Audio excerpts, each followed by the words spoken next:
Good morning. As far as markets are concerned, the wise thing to do right now is to stay guarded amid heightened volatility and uncertainty. Outstanding positions in the futures and options segment are a fairly good indicator of whether the stock market is overheating. Talking of nature, reports suggest that monsoons this year is going to be near normal due to receding El Nino conditions. The first official monsoon forecast report from the IMD will be out later today.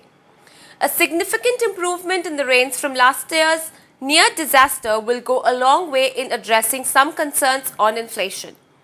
A healthy farm sector growth will also lift the overall economic conditions and the growth.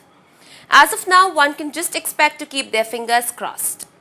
Coming to today's outlook, the start would be a little weak as most of the Asian markets are trading in the red. US stocks finished nearly unchanged while the lingering worries over Greece's financial state dragged down European indices. The US dollar rose for a fifth straight consecutive session as Greek bond yields jumped to new record highs, weighing on the euro. We continue to advocate caution as the market will remain range-bound and sideways. Valuations too are not that compelling, barring few exceptions, and fund flows have been easing of late. Mid-cap and small-cap counters may continue to outperform frontline peers, but one must be extremely careful while dealing with these stocks.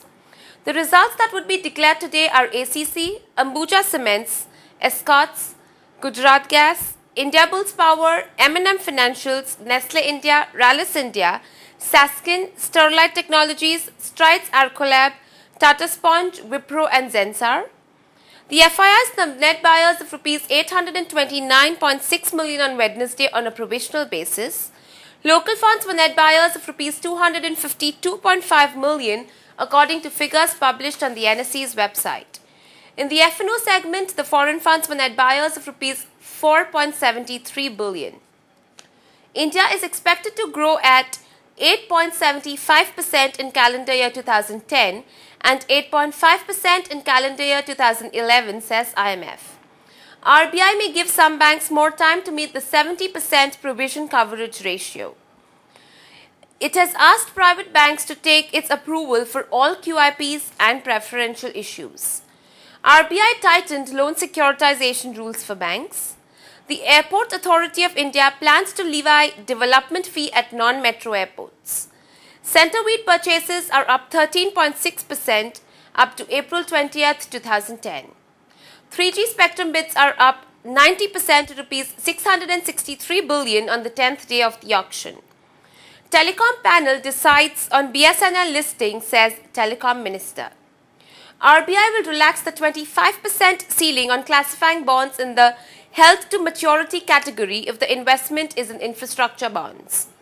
Bank credit grows by 8.26 billion during the fortnight ended 9th April, a 17% year-on-year growth. 2010 Southwest monsoon is expected to be nearly normal, says the India Meteorological Department.